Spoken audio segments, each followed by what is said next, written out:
Alright! Good morning Pilipinas and good morning world! At sa ating makababayang OFW at makababayan natin na nandito sa Pilipinas na walang sawang sumusuporta dito sa Team Munti programa, thank you so much na mabuhay po tayong lahat hanggat gusto natin.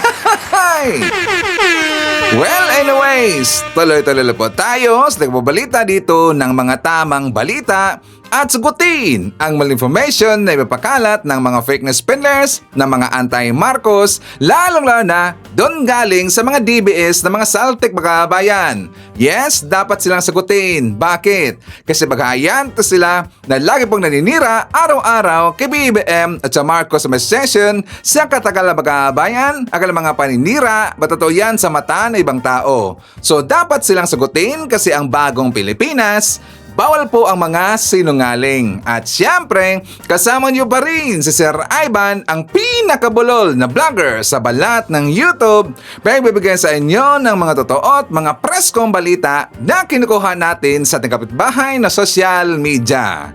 So magandang buhay sa ating lahat mga kabayan and a happy Sunday sa ating lahat. Okay, so before tayo mag-start mga kabayan, well syempre, as usual, i-check mark natin ang ating mga viewers na may maraming comment dyan sa baba sa ating comment section, ang ating pong top 5 commenters. At dito sa listahan, ang nanguna po si Ma'am Joliet Sonakawa. Meron siyang 91 na mga comments. Nandiyan rin po si Amelia Hogo. Meron siyang 75 na mga comments. Lerma Sondita. Meron siyang 58 na mga comments. Nandiyan rin po si Lynn Gonzalez. Meron siyang 14 na mga comments. And Emmy Joaquin. Meron siyang 23 lahat na mga comments. Again, thank you so much po sa ating top 5 commenters. At syempre, pasalamatan natin ating po mga silent viewer dito sa ating channel. Thank you so much. At syempre, pasalamatan rin po natin ang lahat ng mga viewers na lagi pong nag-like, lagi pong nag-shares ng ating mga videos, at doon sa ating mga viewers na subscribe sa ating channel. Thank you so much. At syempre, i-acknowledge natin ating pong mga channel members. Nandyan si Ferdinand Baldonado, Cosmo Defender, Katita Darl, Edmond Castillejo, Samuel Membrado, and Via Bibar. Pasalamatan natin mga kabayan ang nabigay sa atin ng super thanks or pang lemon na Sir Ivan. Thank you so much kay Annabel Tadalan, nabigay sa atin ng $5. Thank you so much.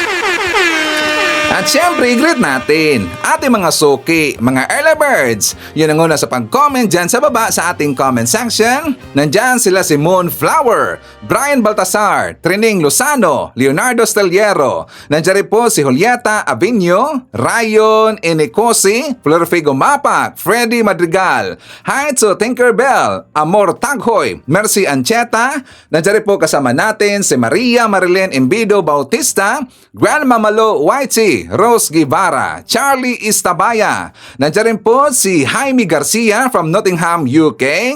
I-shoutout natin ang kapisana ng mga direktor ng pelikulang Pilipino. Sila si Direk Erwina Argilles, Direk William Mayo, at si Mes Marivic A, ang ilang producer makabayan. Okay? At syempre, i-shoutout natin ang ating mga pinalangga na mga legends, ang mga senior citizens. Hello po, kumusta ang lahat?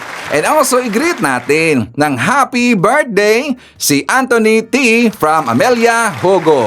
Happy birthday also kay Jupay Kaliga, Kaligi Keto.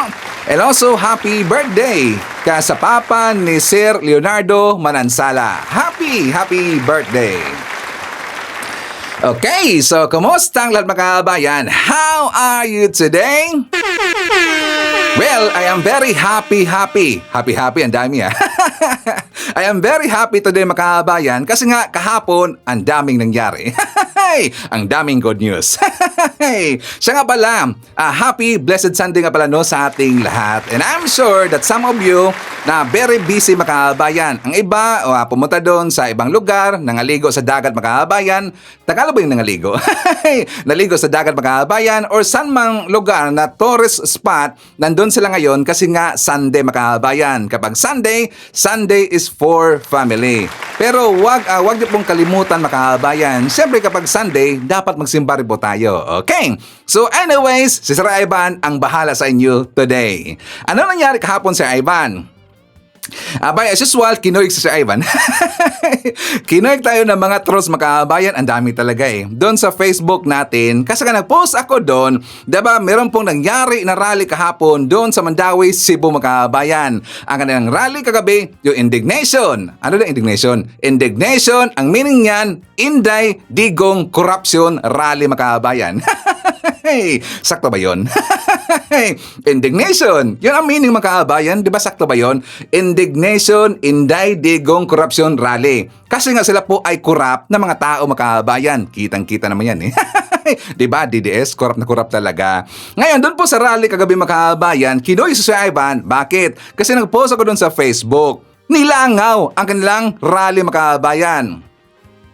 Di ba may post ako doon na kung saan yung upuan, abay walang tao makabayan. Tapos ilan na pong tao sa gilid-gilid. Ang ibig sabihin, ghost yung area makabayan. Napansin ba natin ang mga DDS, itong si Sara, yung mga Duterte, mahilig po sa ghost makabayan. Pati na po ang kanilang mga ralista na ghost rin po makabayan. Kung meron mang ghost employees ang mga Duterte, meron na pong ghost students, itong si Sara, meron na pong ghost rallyista makabayan. Ang daming langaw. Ngayon, kinuwig si Ivan. Kasi according po sa ating according po sa ating troll makabayan, na pinicturean ko daw doon, hindi pa daw yun nag-umpisa makabayan. Hindi pa daw yun nag-umpisa na yung picture ni makabayan, nag-umpisa na pong nagsalita itong si John Abines. Nagsalita na rin po itong si Ibi Jogalbot. And also yung babae makabayan na hindi ko kilala. Pero siya po yung membro po ng Maisog Rally. Sila yung mga conveyor sa Maisog Team Makabayan. Si Ibi Jogalbot, si Abines, si John Abines. Siya nga pala. Speaking of John Abines, mamaya pag-usapan natin tong si John Abines makabayan. Alam niyo ba, nagdrama doon sa rally kagabi? Paiyak-iyak makabayan. Kinurot ni General Torre. Babalikan natin itong si John Abines. So doon sa rally makabayan, yung time na yun, na picture na yun, na post ko doon sa ating Facebook account, nagsalita na po yung mga fake news peddlers doon. Ang ibig sabihin, nag-umpisa na ho yun makabayan. O diba trolls? Nag-umpisa na ho yun. Ngayon, sinampal nila si Sir Ivan ng sangkatirbang pictures and videos na drone shots makabayan. Meron pa ngang picture eh. Sabi niya, o tingnan mo, jump pack na jump pack. Jump pack ba? Tingnan mo nga yung sa center makabayan. Yung time na yan, nag-umpisa na po nagsalita itong si Jimmy Mountain makabayan. At marami na rin pong nag-perform doon na mga artist. Tingnan nyo ang sa gitna, wala pa rin pong tao makabayan. So yung picture na yan ang time na in-screenshot ni Sir Ivan. Galing ho yun sa vlogger ng DDS makabayan. Kasi nga nandun siya sa may bandang likuran. So napicturean niya, na videohan niya, in-screenshot kagad ni Sir Ivan. Yan po ang time na yan. Okay, so tatanungin natin ang mga DDS. Bakit hindi kayo napalabas ng drone shots na meron pang araw? Sige nga, sampalan niyo na si Ivan. Ilibang niyo na si Ivan. Bakit hindi kayo napalabas ng drone shots na meron pang araw? Bakit kasi Ivan? Para hindi mo booking makabayan. Kasi kung tignan nyo, di ba ang ngit-ngit? Di ba madilim po yung gilid makabayan? Madilim yung gilid-gilid. Kung tignan nyo yung picture sa gilid makabayan, yung nilagyan ko ng ganyan, kung papansinin natin, iilan lang po ang tao dyan makabayan. At saka hindi po kumpol-kumpol, kundi separated makabayan. Kaya nga naglabas sila ng drone shots na hindi klaro makabayan or walang araw para hindi mabuking ang kanilang rally na ilan lang po ang nagbuntahan doon makabayan.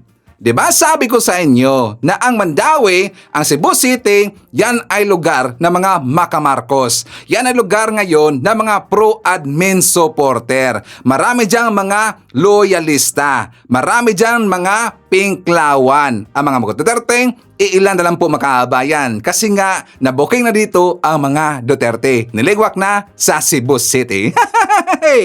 Tas hindi kayo makakawala dito sa sinabi po ng aking viewer. Sabi dito ni Don Joaquin, sa poll na naman, kung basihan nyo sa DYHP RMN Cebu, mga comments, ang 32 million nila, lahat mga reason na hindi daw makakapunta makabayan. Yon ang palusot ng kanilang mga supporter dahil daw hindi nakapunta sila doon. Pero kung talagang tunay silang supporter ng DDS Maisog Rally sa Cebu, kahit saan man dako sa mundo, pupuntahan nila yan mga kababayan. Kaso, isa sa mga comment doon, ang sarap daw sana pumunta sa rally kasi daw walking distance lang daw sa kanila mga kababayan. Kaso daw, wala daw si Tatay Diggs nila. Wala ba si Digong? Nandun si Digong. Si Digong, late na pong dumating makabayan. At pag-usapan natin ito si Digong kasi meron siyang fake news. Meron siyang fake news na sinabi doon makabayan. Ipaparinig ko sa inyo. Ang sinabi ni Digong, ito tungkol po sa gold reserves makabayan. Isa po sa kanyang paninira sa Marcos admin tungkol sa gold reserves. Kasi daw, according sa kanyang makabayan, hindi daw natin alam kung saan ginamit ang reserve makabayan, ang golds. Hindi daw natin alam kung magkaano daw yung ibininta makabayan. At saka hindi daw yan inexplain ng gobyerno natin. At hindi rin daw yan ibinalita ng gobyerno natin makabayan. Diba ang daming fake news? Nakalimutan ba niya? Last year makabayan, somewhere mga September yata yon if not mistaken, somewhere September yon, 'di ba meron pong balita makabayan na nagbinta po ng gold ang BSP. At before natin ilibang itong si Digong makabayan, ipaparinig ko muna sa inyo ang kanya sinabi. Pero ito po ay balita. Ito po ay Bisaya makabayan. Pero yan po ito-translate ni Sir Ivan. For more details, let's hear this. Wa ta mahibaw pilay gibaligya og kanos buo nay nakong putang inan diha nga wa ta mahibaw. O, di ba? Unang sinabi niya, hindi daw nila alam makabayan kung magkano yung ibininta at kailan. Patuloy tayo.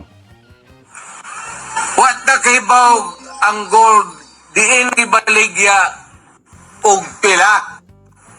Hindi daw nila alam kung saan yun ibininta at magkaano makabayan. Patuloy tayo. Wa sila mo sultihan na ang administrasyon. Kada dapat public na, kay public issue, public property, public money.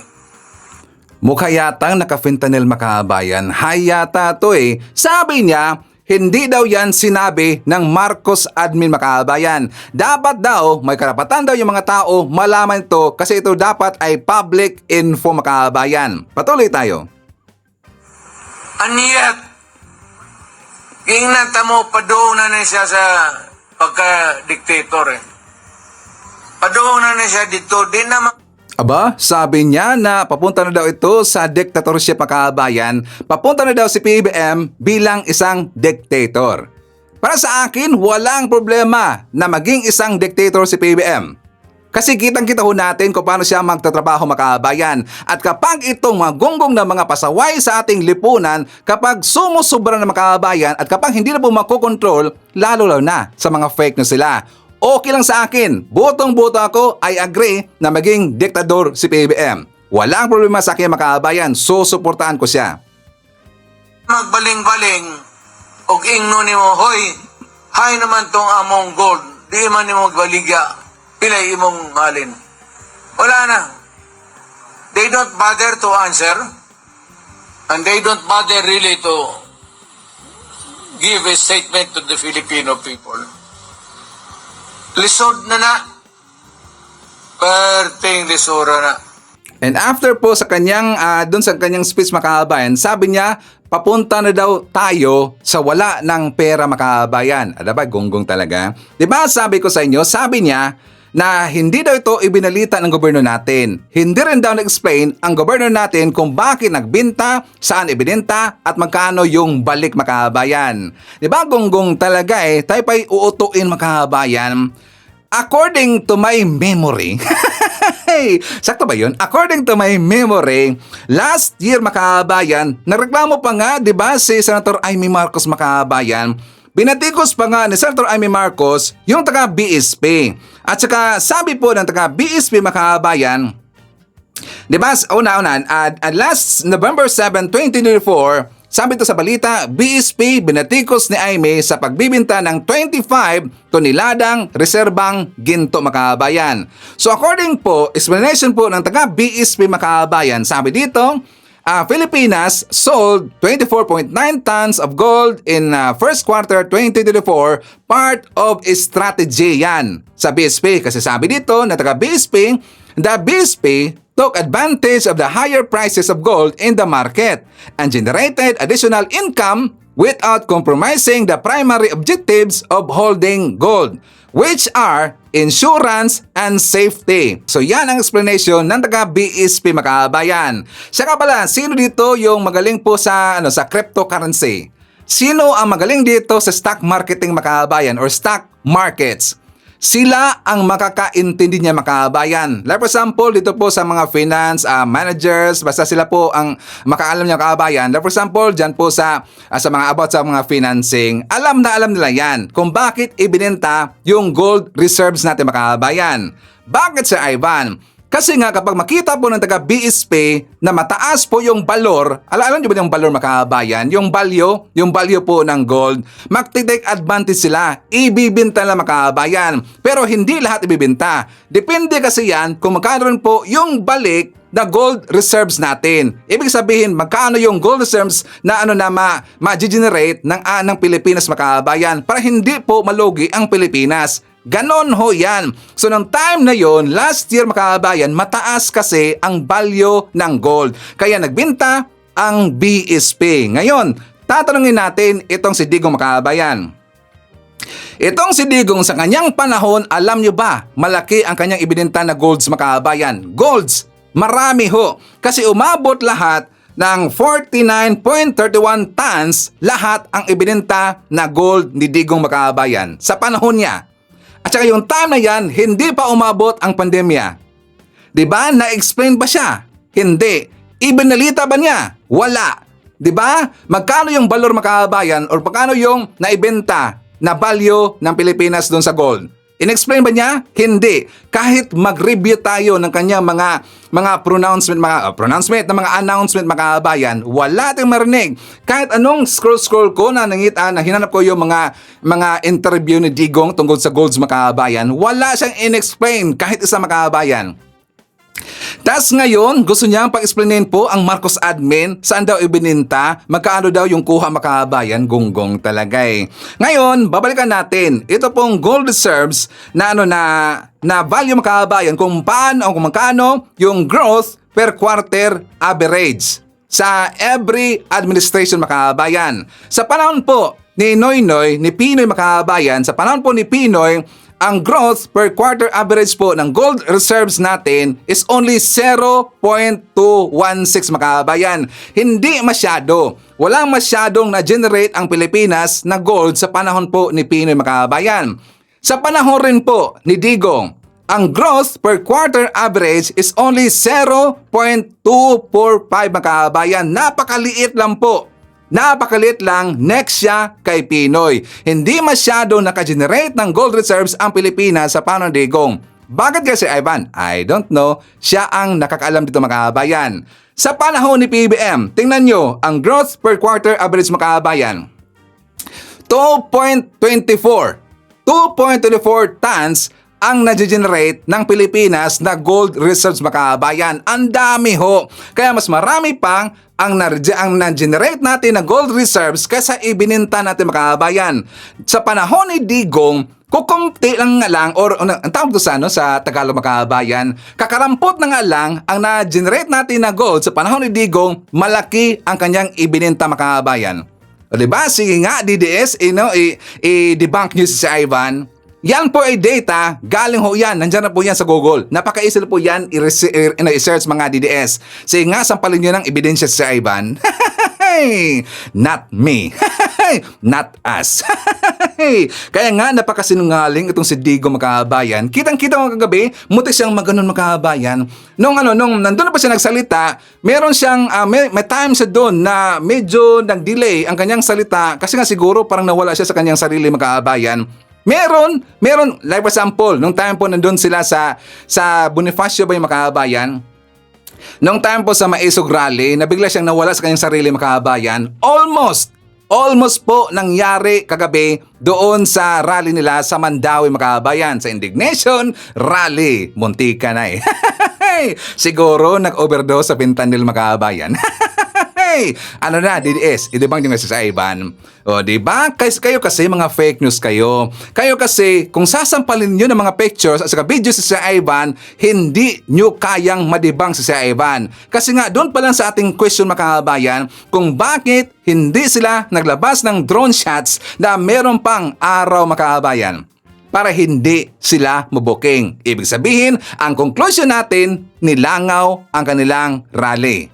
Speaking of rally mga kababayan, babalikan natin yung rally na nangyari doon sa Negros Occidental mga kababayan kasi ang daming hindi makamove on. Diba pang-apat na ba yun na rally mga kababayan? Sa lahat ng rally ng Alyansa para sa Bagong Pilipinas mga kababayan, diba full pack talaga, jump pack na jump pack. So kaya nga sila naghahanap sila dito kung paano yun sisiraan mga kababayan.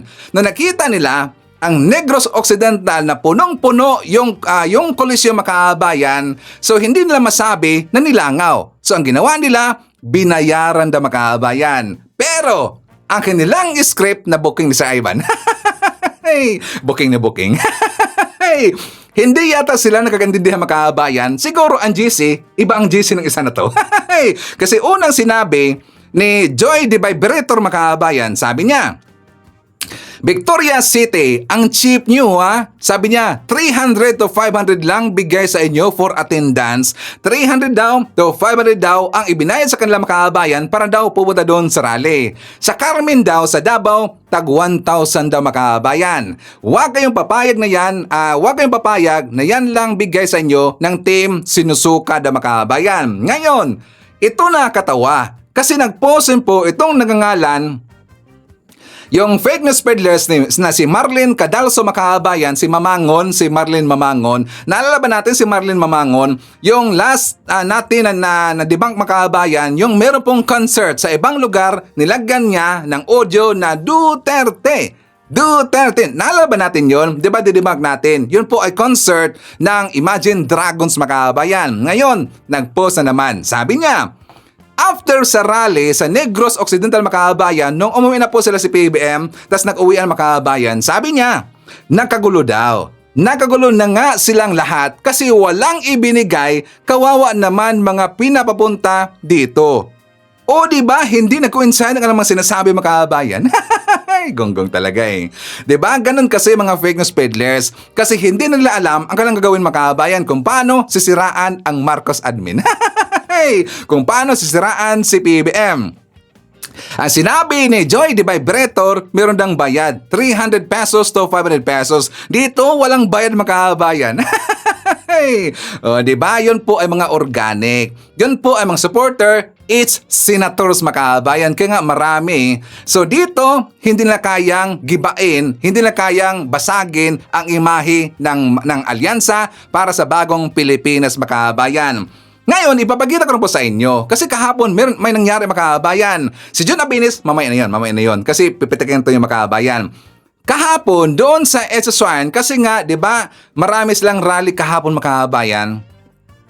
Aside doon sa rally sa Mandawi City, meron pong rally sa EDSA. And also, meron pong rally sa Davao makabayan. Kasi nga parang inisan nila parang full force na makabayan. Full force ba yon? So kahapon, sa rally doon sa EDSA, abay may nakagulo makabayan.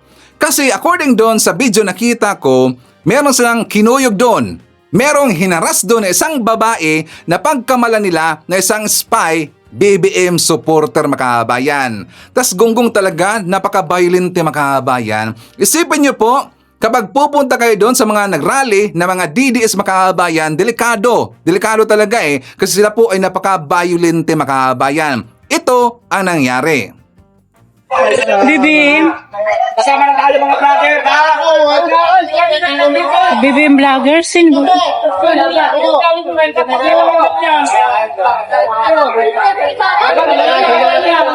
Yan, ayan. Ayan, wow, man. Sino yun? Sinasabi natin, yung mga... Hala. Kasama daw ito ng ano, kasama daw ito ng gulo nung nakaraang ano. Ah, nung nandyan, nung gabi? Yan no. Ah, Yan yun? yan siya. Ito Ah. pala yung nang gulo noon, kaya pala dumami ang mga pulis, mga kababayan. Ah, yun. Siya pala yung nanggulo kaya ka napalis doon sa shrine, doon sa may shrine. Ayan mga kababayan.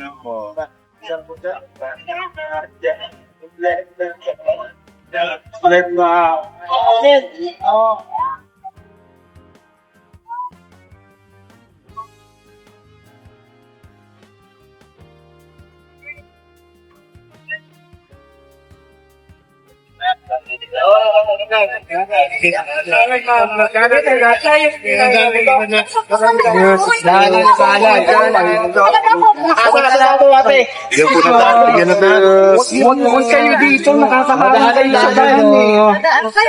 Kaya nga ako yan dito. Hindi ko sama eh. Ang babae na yun, magpupunta lang kayo, nakaupo lang kami doon. Ang nagpaliwanag ko,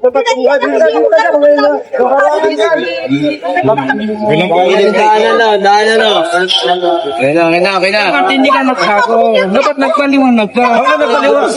Dapat nagpaliwanag. Dapat sinabi mo, di ba ito, Dapat nagpaliwanag po kayo. Magaling sa ano, may pag-ibig. Kasamang tao, kaya rin naman. Ate, bakit kayo namimicture sa amin? Bakit ako namimicture sa amin ng mga vlogger? Namimicture daw po kayo. Hindi po ako. Ewan ko sa ano. Hindi ko maalala. Mabigti siya kanina. naalala? Ngayon lang. Bakit ka? Ang dalan. Guys, ang dalan mo ito harangan. Hindi, naman po kayo. Nagbibidyo ka lang kasi YouTube talaga ako. Kaya, Anong YouTube mo daw? Gima TV Vlog. Pwede ko makita. O, sige. Di ba sabi mo kanina sa Princess ka? Princess sa TikTok mo? Nag-reason pa. Hindi, pinalo kita sa TikTok, te. Hindi, pinalo kita sa TikTok. Nandun ka, di ba sa kanina sa Imposible kung wala kang TikTok. Pinalo mo kami. Tinanong ko ang pangalan mo, sabi mo, Ross Fuentes. Ito lang. Ate, hindi naman ikaw yun. Hindi naman kami mananakit. Yes po. Wala problema yan. Basta amin na, i-clarify natin lahat ha. I-clarify natin lahat. Yung babae na yun. Ikaw ba po yung kasamahan ng babae ng gugulo? Hindi ko kilala yun. Alas 6 ako dumating. Kasi nga may rally na may pupaan na ako. Ngayon, yung babae na to, upo na yun. Nakaupo na rin kami doon. Ito, isang ano lang. Anong supporter ka? Supporter ka ni... Hindi talaga bravo ako eh. Sabi ako eh. Vlogger daw siya kuya doon eh. Vlogger ako kaya ano niya. Kasi vlogger ako yung upload ko. Pero kasi they are question, ate ha, pasensya ka na. They are questioning kasi naka-hoodie ka raw. Hindi kasi naman ako kasi bago ako nagtila. Sige, this is your time pala. Ipaliwanag mo yung sarili mo. Sige. Ayan. Sa mga ano. Yes, oo nga eh. Sige, ipaliwanag mo kasi merong mga vloggers doon na nakakilala sa iyo. Sabihin, huwag mo na ipalabas mo kasi nakakahiya. Patingin ang vlog ate, patingin. O, sige, Gima TV Vlog. Huwag tayong mahiya kung wala tayong ginagawang kami. Gima TV Vlog. Hindi tayo dapat Kaya nga, Gima TV Vlog. Sige po. Relax lang po kayo ate. Kayo magpano. Kasi nakulang ako doon eh. Mababait po lahat ng vlogger. Kaya nga eh. Nagputso lang ako. Sabi ko, nagputso ako doon. Sige, this is your time ate para makapaliwanag ka po. Para Hindi, wag mo na ipagtanggol mo yung sarili mo ate. Tingin mo na vlog. O yan na lang, ang ingay nyo. Napakaingay eh. Ang gugulo na makaabayan, gugong talaga eh. DDS vlogger, hinaras ng mga DDS vlogger.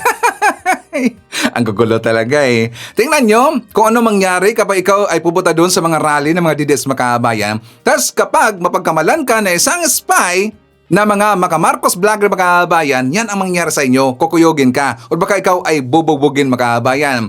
Diba? Ganon sila kabailente. Wag tularan. Dapat atumba. Joke lang. Dapat ikulong. Diba? Mga bailente. Diba? Ganyan ba na klase ang gusto nyo ng mga vlogger makaabayan? Ganyan ba na klase ang gusto nyo ng mga tao na pagka-violente? Tingnan nyo, ipapakita ko sa inyo kung ano ang pagkakaiba ng mga pro-admin vlogger, mga BBM vlogger versus DDS vlogger makaabayan. Bakit si Ivan? Naalala nyo ba yung time po doon sa Pasay na rally ni BBM? Meron pong napuntahan doon na Team Duterte makaabayan. Hinaras ba? Hindi. Welcome nga eh. Ito ang good example. Grabe guys, oh. Tingnan nyo naman. Ay, Team Duterte ba? Ay, ma'am, kagawad kayo, ma'am. Okay lang po, ma'am, kung Team Duterte kayo. Ano po ba? Team Duterte po ba kayo? Team Duterte talaga kayo. At least honest po kayo, ano po. So, bakit po Team Duterte, ma'am, ang gusto nyo? The best. The best? So, bakit nandito po tayo ngayon, ma'am? Ano nga, baka may reason po kayo para kasi marami rin po tayong mga viewers na mga DDS po. Hello po. Si Ma'am Team Duterte pero andito siya, no? Para sa pagsuporta din, no? Oh. So guys, tingnan nyo naman, ano, ang puso ng ating mga kababayan dito. Ayan, oh, kaway-kaway tayo, ma'am. Saan po kayo? Pasay. Pasay. So, saan sa Pasay po, ma'am? Malapit lang po. Dito lang malapit. Anong barangay kayo, ma'am? Barangay 141 po. Ayan, so andito po tayo, ma'am, para makilala po yung 12th senatorial slate ni Pangulong Bongbong Marcos. Excited na po ba kayo, ma'am, na makilala? Sige, sir, ano po ang masasabi niyo sa ating inaalyansa ng ating Pangulong Ayos naman Bongbong po. Marcos? Opo. Masaya, maraming tao. Kaya lang, napakahirap pumasok. Opo, yun, no, talagang saksi sa kapitan na talagang saksi. Kasama niya po ang mga... Opo. So, sir, ano po ang masasabi niyo? Ay, bakit po Team Alyansa ni Pangulong Bongbong Marcos at hindi po yung team ni Duterte? Ayos po si Bongbong Marcos. At pamamalakad niya. Okay po ang pamamalakad ni Bongbong. Ayun, the Okay. best. So, thank you po, Papa, no, maraming salamat po, no, barangay. 141. 141, ayan. Thank you so much. O, di ba mga DDS, ganyan kabait at saka matitino yung mga pro-admin vlogger at saka yung mga maka-Marcos. Tingnan nyo, merong Team Duterte na makabayan, isang DDS, hinaras ba? Hindi, di ba? Winelcome pa nga eh. Tapos tuwang-tuwa pa nga yung vlogger makabayan, yung pro-admin vlogger. Di ba? Ganyan ang magandang tao. Ganyan po ang matitinong tao. Marunong po umintindi makabayan. Okay lang yan. Open ho tayo. Kung merong sasama sa ating rally na mga maka-DDS, welcome ho yan. At kapag pupunta kayo doon, mga pro-admin supporter, mga pro-admin vlogger, kapag pupunta kayo doon sa rally nila makabayan, delikado kayo doon. Kukuyogin kayo. Pero dito sa hanay ng mga maka-BBM, welcome na welcome lahat. Okay? So anyways, isa naman natin. Nandyan po si Elsa Singgian, Heights of Banes Milagros. Nandiyan rin po si Mary Jane Tan, Diogenes Cantiga, hi si Elaine Navarro. Shoutout natin si Sarah Bertman Vlog, Emmy Mapalad. Shoutout natin si Oldarico Angeles, hi daw sa kanyang asawa na si Maylene, ang kanyang dalawang anak na si Kathleen Nicole Angeles at John Paul Angeles. Nandiyan rin po kasama natin si Leticia D. Fernando, Joyful Pinay, Tony De Los Reyes, Rino Rivera, Elmer Pinaranda, hi to Erlinda Lopez at nandiyan rin po si Beth Hariolni. Okay. So, mga kabahan ko, before tayo babalik doon sa mga mainit na issue, syempre good news na tayo para malaman ng mga haters natin, mga anti-Marcos na nandito sa channel Sir Ivan, para malaman nila ang tinatrabaho ni PBBM, ang mga lakad ni PBBM at saka yung mga inisyatibong ginagawa ng ating mga ahensya makabayan. For more details, let's watch this. Pagdalo sa mga job fair, pamamahagi ng financial assistance at panguna sa sectoral meeting. Ilan lang yan sa mga siksik na aktibidad ni Pangulong Ferdinand R. Marcos Jr. nitong nakarang linggo. Nagsimula ang linggo ni Pangulong Ferdinand R. Marcos Jr. sa kanyang pagdalo sa ika-74 na taong anibersaryo ng Department of Social Welfare and Development o DSWD.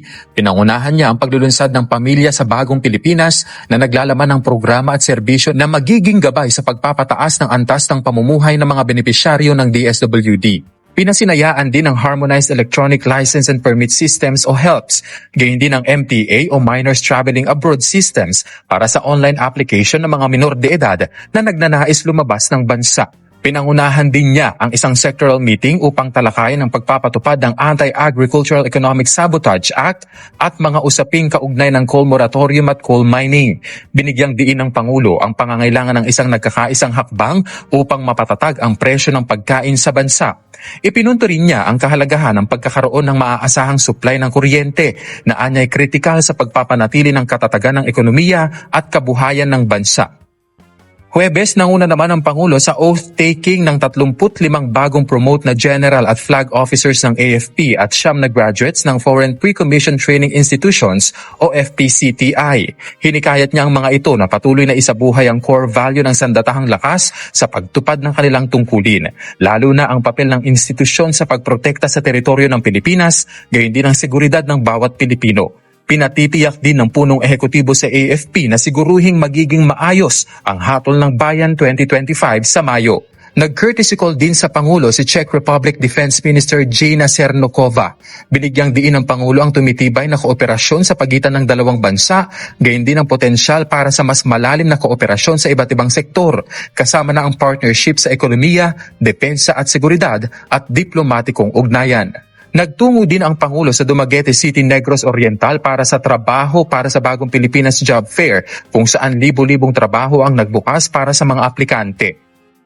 Biyernes, pinangunahan ng Pangulo ang oath-taking ni DOTR Secretary Vince Dizon, kung saan binigyang direktiba niya ito na pabilisin ang mga flagship infrastructure projects ng pamahalaan para sa mas maayos at episyenteng transport system para sa mga Pilipino. Agad ding nagtungo ang Pangulo sa Negros Occidental para bisitahin ang mga biktima ng pag-aalpuruto ng Mount Canlaon. Nagpaabot din siya ng tulong sa mga ito kung saan nakatanggap ang nasa mahigit 1,000 individual ng 5,000 piso at family food packs. Pinangunahan din niya ang situation briefing kasama ang ilang ahensya ng gobyerno para malaman ang lagay ng Mount Canlaon. Dito nagbigay direktiba ang Pangulo sa local chief executives ng Negros Occidental, lalo na ang agarang pagtugon sa mga pangangailangan ng mga residente roon. Hindi rin nawala sa schedule ng Pangulo ngayong linggo ang pangunguna sa campaign rally ng Alyansa para sa Bagong Pilipinas na ginanap sa Cuneta Astrodome sa Pasay, sa Dumaguete City, Negros Oriental at sa Victoria City, Negros Occidental. Ibinida ng Pangulo ang magandang record ng mga kabilang sa alyansa na makatutulong anya sa administrasyon para mas maitulak ang mga programa na mapapakinabangan ng bawat Pilipino. Opisyal nang inalis ng Financial Action Task Force o FATF ang Pilipinas sa Gray List o listahan ng mga bansa na minomonitor dahil sa money laundering. Patunay ito ng pagsunod ng bansa sa mga pandaigdigang regulasyon laban sa money laundering. Dahil dito inaasahang bibilis at mas magiging mura ang international financial transactions lalo na para sa mga OFW. Mas mapapalakas din ito ang kumpiyansa ng mga investor na mamuhunan sa Pilipinas. Malaki ang naging papel ni Pangulong Ferdinand R. Marcos Jr. sa tagumpay na ito sa pamamagitan ng pagpirma niya ng Executive Order No. 33 at iba pang direktiba para matiyak ang agarang pagsunod ng bansa sa mga reforma. Pinuri ng mga opisyal ng gobyerno ang desisyon ng FATF at nangakong patuloy na paigtingin ang mga hakbang para mapanatili ang tiwala ng pandaigdigang komunidad sa ekonomiya ng Pilipinas. Isa po akong anak ng Pasig. Bago po ako'y pumasok sa larangan ng serbisyo publika, nandun ang Bongbong Marcos na batang Pasig. I grew up by the Pasig River. Kaya naman sa bisa ng Executive Order No. 35 na nilagdaan ni Pangulong Ferdinand R. Marcos Jr. ang Pasig River na dating marumi at napabayaan, ibabalik sa dati nitong ganda at katanyagan. Sa ilalim nito, inilunsad ang Pasig Bigyang Buhay Muli Project. Layunin nito ang rehabilitasyon at revitalization ng Pasig River bilang lugar ng transportasyon, turismo at kabuhayan. We are here to reject the defeatist view that the Pasig River is beyond redemption. We are here to consecrate ourselves to the mission of transforming Pasig River to what it is supposed to be. A living river of multiple benefits for the multitude, featuring safe walkways and bikeways along its bank, a green corridor that will serve as lobs for our city's needs, a school of parks for community nearby. Along the 25-kilometer stretch will judiciously sprout commercial enterprises run by the best stewards and established stakeholders of the river's development. The people themselves. Hindi lang ito beautification, hindi pang papaganda lang. Kasi hindi na tayo pwede puro maganda lang. Siyempre dapat functional, nagagamit at nakakatulong sa pangangailangan ng mga kababayan natin pang araw-araw. Ang daming nangarap ito, hindi nagawa. Una-una, malilinis natin ang buong Pasig River. Mabibigyan natin ng magandang kapaligiran ang buong Metro Manila. Ngayon ay dinarayo na ito ng mga tao at maging ng mga banyaga. Isang patunay na unti-unti nang nagiging realidad ang pangarap na muling buhayin ang napabayaang Pasig River sa malaking parte ng Kalakhang, Maynila. Alam ko naman na mahabang pagkikibaka ito. Mahabang panahon ang kinakailangan ilaan dito. Decades of neglect cannot be undone in months. At kapag nangyari yan, ang anak ng Pasig na ito ay lilisan ng mahibaong ngiti at saya dahil ang ilog ng ating kabataan ay mas salahin na susunod sa salilahin ng taglay ng pagbabago. Okay, so napansin nyo ba ang sinabi ni Secretary Jerry Acosar Makabayan ng Human Settlements? Di ba sabi niya, tungkol ito sa project po ng Pasig River Esplanade, marami daw ang nangarap niya Makabayan pero hindi nila nagawa. Pero bakit nagawa yan sa panahon ni PBBM?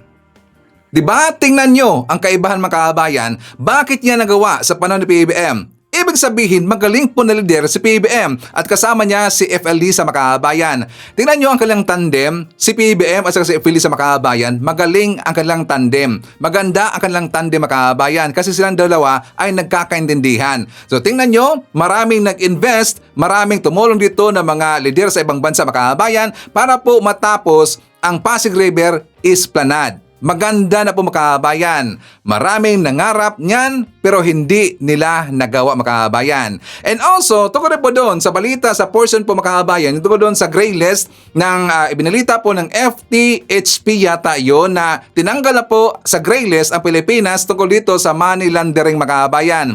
At yan po'y good news talaga sa mga OFW. Bakit sa Ivan? Kasi nga kapag wala na po tayo sa gray list Makabayan, hindi na po imomonitor ang Pilipinas tungkol ito sa money laundering. So kapag kayo ay magpapadala po ng inyong mga pera doon sa ating sa mahal sa buhay nyo dito sa Pilipinas, madali na lang po yang ma-receive Makabayan. Kahit malaking pera Makabayan, madali na po yang ma-receive. Unlike doon sa panahon ni Digong at saka sa mga previous admin Makabayan, marami kasi mga kalokohan sa panahon po ni Digong. Diba? For example, si Kibuloy. Hey, mga si Ivan. Kaya nga, di ba siya nakasuhan tungkol dito sa money laundering Makabayan? So, palagi pong namomonitor ang Pilipinas sa money laundering dahil po nila ni Kibuloy Makabayan. Dahil po dito sa mga tauhan ni Digong. Pero sa panahon ni BBM, wala Makabayan kasi nga amang anghensya, ang Marcos admin matitino kasi at siya magaling po na leader si PBBM Makabayan. O, di ba? Yan po ay good news. So anyways, kung nagustuhan ninyo ating good news Makabayan, please give a like naman po sa ating video. Malaking tulong ho yan. At kung hindi man kalibisan sa inyo, please i-share natin ating mga vlogs Makabayan para marami pa tayong matulungan po na makababayan natin na nabulag ng kabilang kampo dahil sa mga fake news peddlers, TDS vlogger Makabayan. Okay? So please like and share. Thank you so much. Okay, so ngayon pag-uusapan natin itong si John Abinis Makabayan. But before that, nandyan po kasama natin si Marilo Bidnaric from Ilocos Norte, hi to Manuel Belleza, Joliet Sonakawa, Jestob Tob from Calabar, Laguna, nandyan rin po si Josephine Gallego, Evelyn Garcia, hi to Ashin. I-shoutout natin si Jemson, si Jemboy, si Jeriel and Regine of Badawi City of Cebu. Greetings from Rodolfo Ranadorobor of Tansa, Cavite. Hi to Sports Shinobi from South Korea, Emerson Ong, Philip Tan Lee. Nandiyan rin po si Zaframon TV. Shoutout sa kanyang pamilya, ang Zafra family na nandyan sa Anda, Pangasinan. At syempre, hi sa Bob Suwazo. Hi kay Bob Suwazo at saka sa Suwazo family dyan sa Lapu-Lapu City, Cebu. Okay. Makabayan ko, pag-usapan natin si John Abines. And I'm very, very sure, 1,000% na alam niyo na po ang nangyari kahapon kay John Abines Makabayan. Madaling araw, di ba siya ay nilusob? Nilusob talaga. Siya po ay nilusob ng ating kapulisan Makabayan, mismong bahay niya. Di ba si John Abines Makabayan, meron siyang kaso. Kinasuhan siya ni General Torre ng cyber libel/libel Makabayan. Kasi nga di ba dalawa yon? Dahil doon sa kanyang paninira na na-hospital daw itong si General Torre. At saka ito rin po ay sinakyan ni Jason sa Makabayan, pati rin po na mga DDS vlogger at saka mga influencers, pati rin po na mga trolls Makabayan. Ang una kasing nagpalabas noon, ang pinaka-main source Makabayan, ito kasing si John Abines. Diba? Talaga pong hindi maganda ang kanyang ginawa Makabayan. Una, sabi dito, Isunugod daw sa hospital si General Nicolas Torre. Ano kaya sakit niya? Mukhang malala. Padalhan kaya siya ng bulaklak ng Malacanang o baka QOGC pa mauna mag-pray para sa kanya at magpadala ng bulaklak mga kababayan.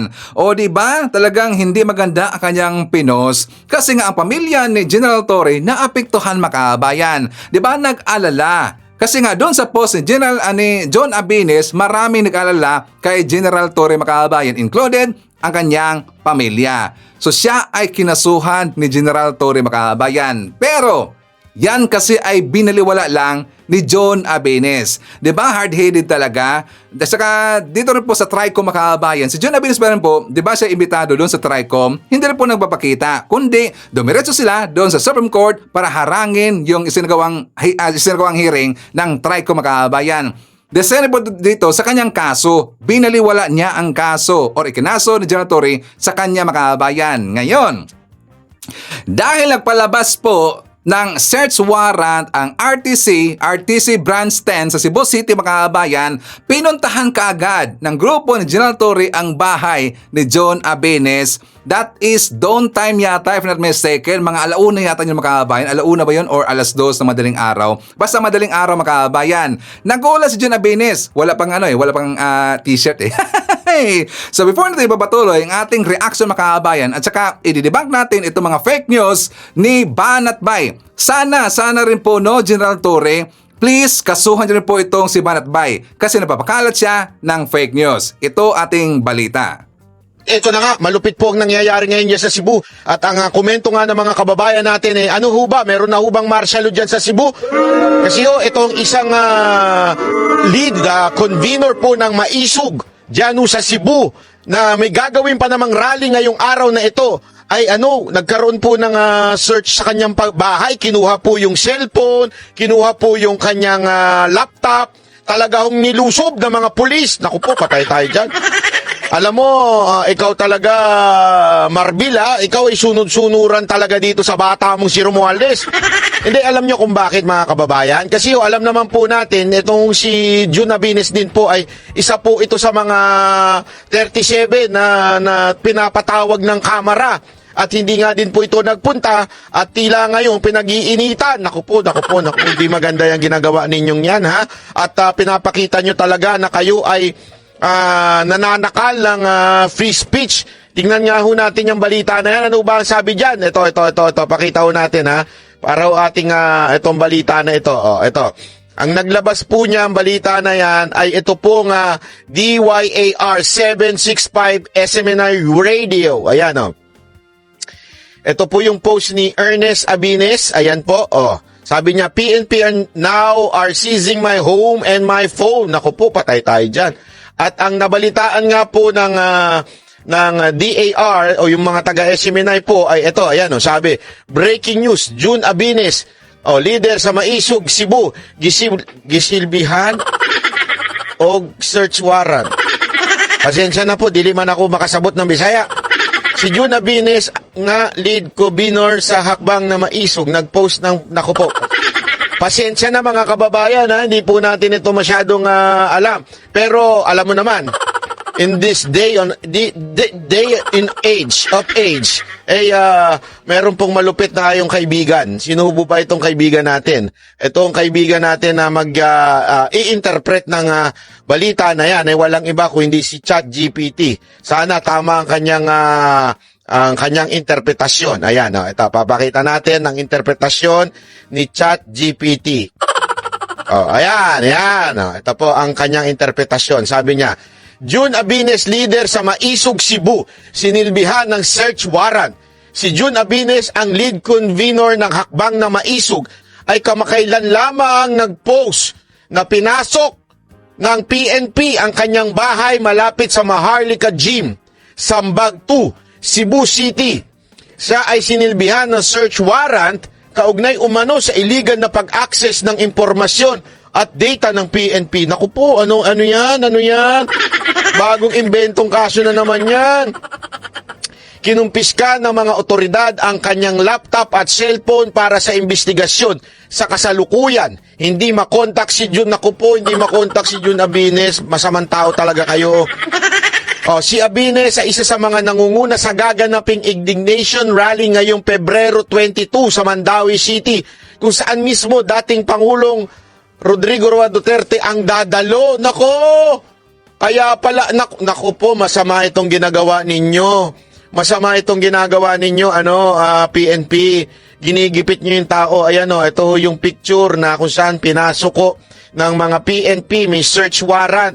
Nako, hindi maganda yan. Gunggong talaga eh. Siya nga pala makabayan. Ngayon ko lang nalaman, si John Abines, taga-Sambag pala yan. Taga-Cebu po siya sa Ivan. Alam ko rin po yung Sambag makabayan. Diba, taga-Cebu? Diba, ang Sambag maraming addict dyan. Siguro, isa rin po tong si John Abines makabayan. Baka addict to eh. Diba? Bakit ito nasama sa tokhang noon makabayan ito si John Abines? Nasabi po ni Banat Bay makabayan, hindi na maganda ang ginawa ng PNP, ng kapulisan. Tapos sabi pa niya, nung una sa previous makabayan, sinasakal daw ng kapulisan natin, sinasakal daw ni General Torre ang free speech makabayan. Sinasakal ba? Sinasakal ba yung free speech? Ano ang free speech ninyo? Pagwawakalat ng fake news, yan ba ay free speech? Okay lang ba gagawan ka ng fake news makabayan? Free speech na ba yan? Si General Torre nag-file ko ng kaso dito kay John Abines. So normal lang po ang ginawa ni General Torre. At saka ikaw Banat Bay, huwag mong idamay rin si Marbel, si Chief Marbel. Kasi hindi kasama si Chief Marbel dito. Ito ay inisyatibong ginawa lang.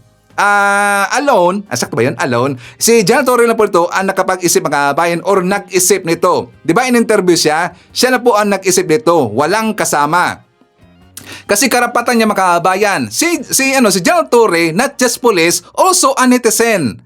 Netizen siya. So, kanyang right bilang netizen, finailan niyang kaso, ito si John Abines, not being a policeman makabayan. Ganun po yun, Banat Bay. Dapat you will learn also. Diba? Gonggong talaga eh. Baka addict to makabayan si John Abines, taga-Sambag eh. Ay, sorry, taga-Sambag ha. Joke lang yun. Marami yung mga kakilala dyan sa Sambag eh. At saka, if I remember correctly, may classmate mo ko taga-Sambag makabayan. Kasi ito nga pala taga-Sambag. Joke lang. So ngayon, sabi dito ni Torre makabayan, sinabihan niya si John Abines kasi nga nagdrama doon sa kanyang makabayan. Siya nga pala, before din babasahin po ang sinabi ni John Abines, ipapakita ko muna sa kanyo itong kanyang sinabi makabayan kasi nga added kaso to. Added kaso to ang sinabi ni John Abines makabayan. Sabi niya, ito ang ating balita. Torre, mukha kang pera, demonyo ka, kriminal ka. Utang ina mo, Torre. You can file all the case against me. You can send your assassin. Go ahead. Alam niyo na yung bahay ko eh. Pag ako namatay, number 1 suspect si Torre. Kasi si Torre Berdogo.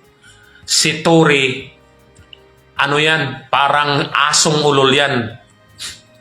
Siya ang tumatrabaho sa kalaban ng bangag na administrasyon. Ay bobo pala to eh. Isa tong makabayan, isa tong napakaugok na tao. Dapat ipasok to sa mental. Gonggong, Berdogo daw si General Torre makabayan. Berdogo daw? Paano naging Berdogo si General Torre? May nakita ka ba, John Abines, na meron siyang pinatigi? Katulad sa ginagawa ng puon mo na si Digong? May nakita ka ba? Diba? Gunggong talaga eh. Tapos dito pa sa kanyang sinabi makabayan, sabi niya na kung siya daw ay matigi makabayan kasi sure daw siya. Almost sure daw siya na matigi na siya within this year makabayan. Kasi daw, inakasanan po niya si General Torre daw, si Marbel, si PBM, mga mamatay tao na makabayan, mga evil daw. Ito ang kanyang sinabi. Kung may masama sa loob ko, ang mga pulis natin, ang mga sundalo, dinobli yung sweldo nyo. Hindi nyo maprotektahan yung presidente na matino. Hindi nyo maprotektahan ang mga Pilipino. I am almost sure I will die this year. Because Bongbong administration, Marbel, and Torre are evil. They will kill people for greed. Si Tambalusos, mga kawatan na sila. But I don't care. I don't care. Ko lang, let's unite. Let's sacrifice. kami sa Maisugkor, puro sakripisyo. Minsan nag-usap kami, nag-one battle kami ni Elmer, usap kami. Wala kaming mga pera. Yung mga sideline namin, halos wala. Wala kaming, we are not earning money in Facebook and YouTube. So, sa mga Cebuano, mga boss, mga bay, atong puno ng Mandawi, atong ipakita sa tibuok Pilipinas nga ang mga Cebuano tag pro Duterte. Oy John, taga Cebu rin po si Sir Ivan. Wa may labot nimo. Bahala ka oy dong. Bahala ka bay. Ikaw na mulusotan ng imong problema. Di ta mo susuportaan. Hindi ka susuportaan ng taong bayan kasi kayo ay noted na salot ng lipunan. Kayo ay pabigat ho sa bansa natin. Tapos nakita natin ang kanyang interes makabayan, di ba siniraan niya si Marbel, siniraan niya si Tory, siniraan niya si PBM para i-promote niya si Digong Makabayan. Napansin ba natin yan? O yan ang kanilang estilo. Sisiraan ka para i-promote ang kanilang sinusuportaan na politiko makabayan. Sabi niya sa dulo, wala daw silang natatanggap makabayan. Wala daw silang natatanggap sa side ng mga Duterte. Wala daw. Alam mo ba, John, na may mga spy kami dyan sa inyong GC? Meron sa Ivan? Meron. Meron hong bayaran, mga DDS, be ready. Meron pong bayaran. Do you think wala kami mga spy sa inyo? Do you think walang DDS na kumakampi rin po sa amin makabayan? Meron yan. Nakalimutan nyo ba na marami kaming kasamahan po ng mga pro-admin vlogger na bumaliktad sa inyo? Sa tingin nyo ba, loyal sila? Mag-isip-isip. Paano namin nakita ito or paano namin na-provide itong screenshot galing sa inyong GC? O, diba guys? Magpakalat lang kayo ng pagsuporta sa mahal nating Pangulo na si Sara. Abay, Pangulo na si Sara makabayan. Yung pong 50,000 pesos per group po yon ang hatian ng bawat members. O diba, may involved na pera makabayan, 50,000 pesos ang hatian. Take note mga kababayan ko, easy money sa kanila ang kanilang ginagawa. Merong funders sa kanila mga kababayan. Huwag kayong maniniwala sa mga sinasabi ng mga DDS na hindi sila bayaran. Sila ay bayaran. Sa side dito ng mga pro-admin vlogger, I can assure you 1,000% hindi bayaran ang mga pro-admin makabayan. Dito sa side ng mga DDS kaya nga nagbaliktaran sila kasi malaking pirahan doon makabayan. For example, 50,000 pesos per group sa makabayan ang hatian. Kung meron silang grupo na 2 lang or 3 na head, hati-hatiin nila ang 50,000. Per day makabayan, per paninira nila yan. Tingnan nyo kung gaano kalaki ang kanilang mapira makabayan. Kasi nga siguro totoo yung sinasabi nila na merong bilyones. 10 billion pesos ang inilaan na budget para dito lang sisiraan ang Marcos admin makabayan. Nag-hire sila ng 18,000 na mga influencers, nag-hire sila ng 18,000 na mga DDS fake news swindlers para lang sisiraan ang Marcos admin. Baka totoo yun ang sinasabi nila na 10 billion pesos para lang sa mga vlogger makabayan na mga DDS. O diba? Tingnan nyo, sabi pa dito, salamat po ma'am. Basta po ipagkalat natin ang paninira sa mga bubong daw, bubong Marcos. Maghintay lang po kayo ng next na gagawin sa susunod na araw. O diba? Easy money sa makabayan. Grabe no, tas ngayon ang panawagan nila, kawawa na ang Pilipinas, marami na hindi kain. Pero sa kanila, in just one click makabayan, may pera kagad sila, di ba? Gong talaga eh. Kaya huwag kayong magpa-uto. Inuuto lang kayo. Makababayan ko na nandyan po sa laylayan, ginagamit kayo ng mga DDS. Ginagamit kayo ng mga Duterte. Malaki ang pirahan sa kanilang ginagawa. Inuuto kayo. I can assure you, mag-trust lang kayo kay PBM. Mag-trust lang kayo sa Marcos admin.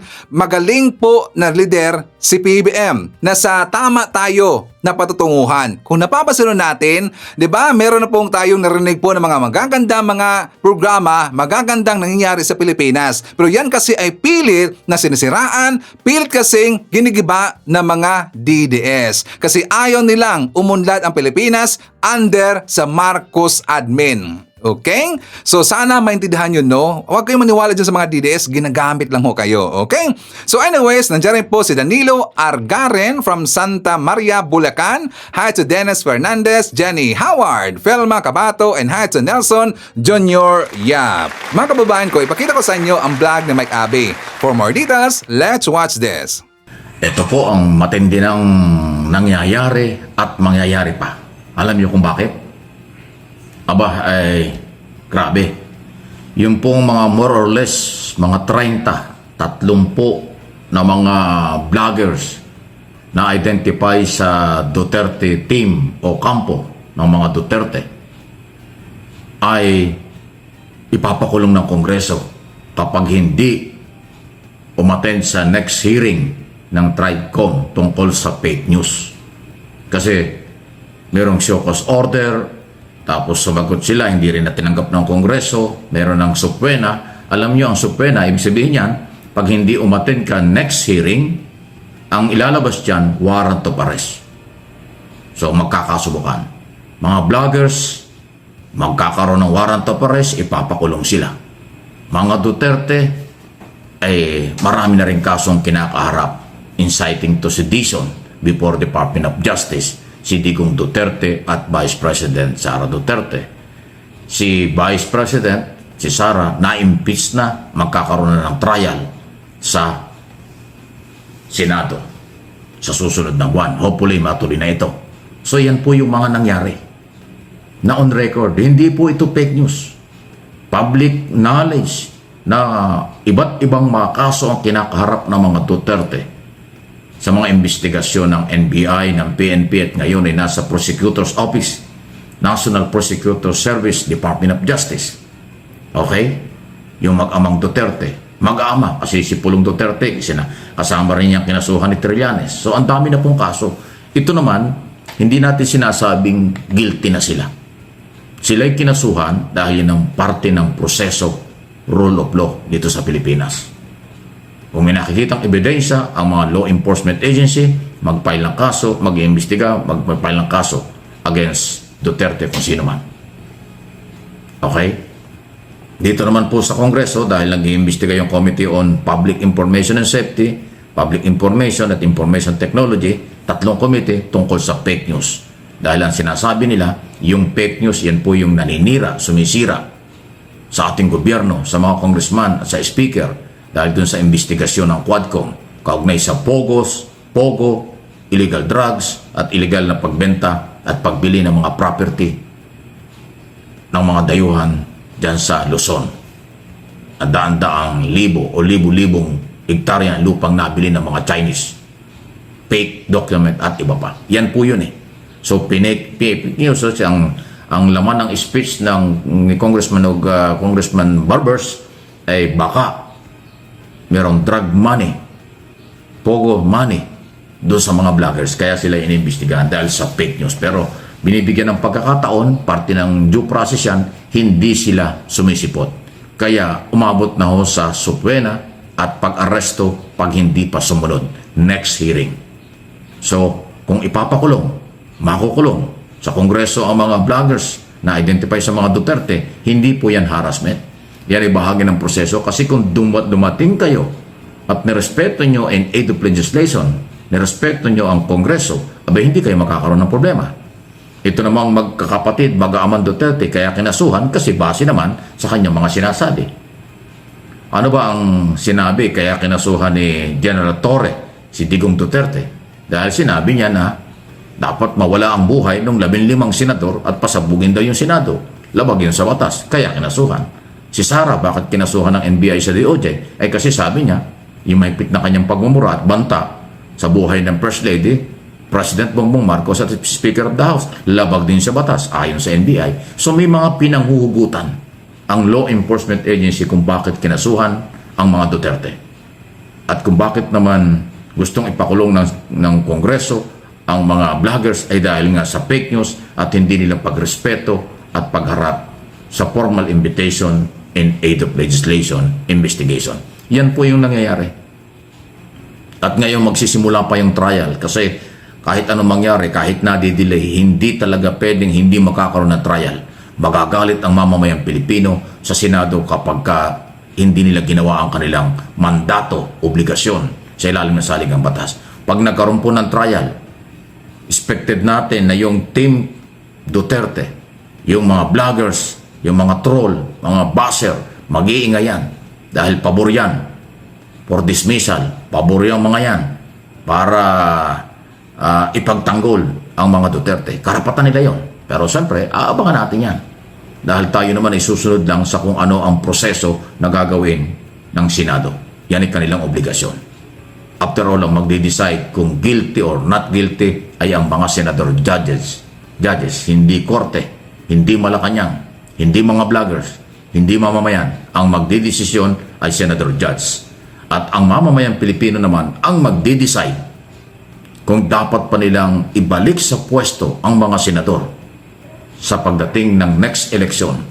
Pwede itong eleksyon sa Mayo or eleksyon sa 2028. Ganun po ang kapangyarihan. Lahat may kapangyarihan. Lahat dapat naaayon sa batas.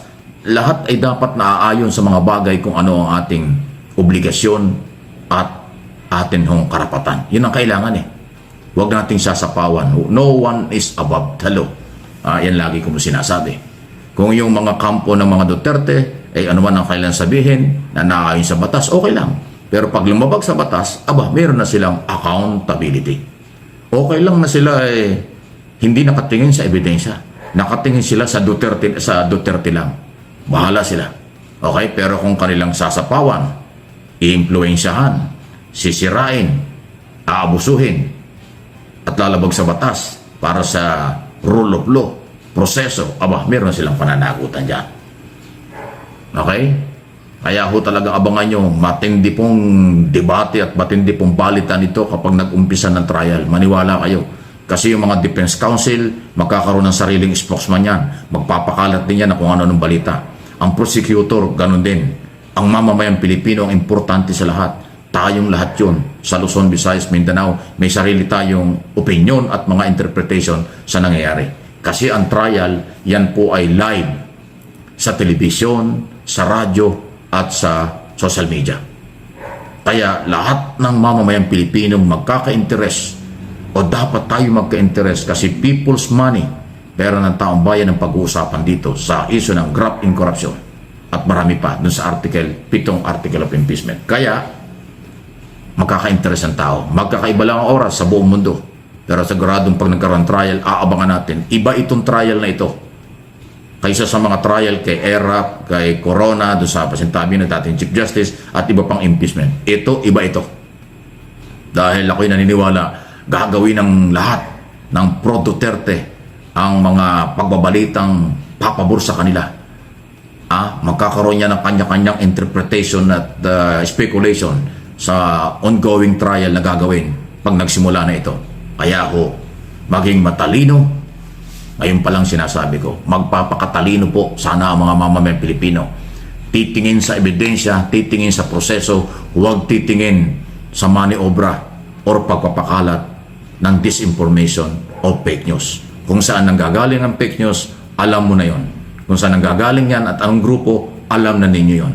Under investigation, pwede pa nga silang ipakulong pag hindi nakipag-coordinate sa Kongreso. Okay, so kasama rin po natin si Wing Salvatierra, Trinidad Lozano, Urbano Costuna Rivera, nandiyan rin po si Boboy Elmido Costin Sadugyo, Ja Daga, Nida Ichhaka, Hearts Jaime Ignacio, nandiyan rin po si Merna Borromeo, Cristina Halos, Osborne Gislani, nandiyan rin po si Gorgunya Angala, Hearts Jico Jerry Cabreros, Alicia Lee, Jeremiah C. Guerrero, nandiyan rin po si Otelio Lem Diesto, Tess Tumaliwan, Robin Basinga Salindong, Milagros Banes, i-shoutout natin si Catherine D. Mendoza, Namnama Jacalni Digay, Bong Yu, Frank L. Esquilon, Giselda Langbat, William Esteban Verdugo, hi to Mens Nikaya Nolpes, Apple Nash, Emerald Gemini, Juliet Sunakawa, nandiyan rin po si Ativi Fernandez Ronquello, Derek Erwina Argilies, Lorna Jane, Helda Baldovino, Pita,